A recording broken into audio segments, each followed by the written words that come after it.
ഇത് പെൺകുട്ടി, ഇത് മുട്ടൻകുട്ടി, ഇത് മുട്ടൻകുട്ടി, ഇത് തള്ള.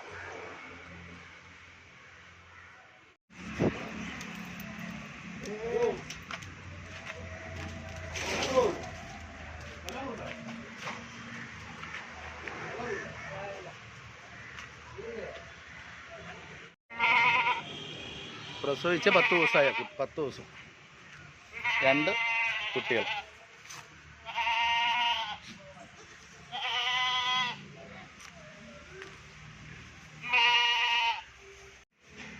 ഇതിൻ്റെത് മുട്ടൻകുട്ടിയാണ്, ആൺകുട്ടിയാണ്.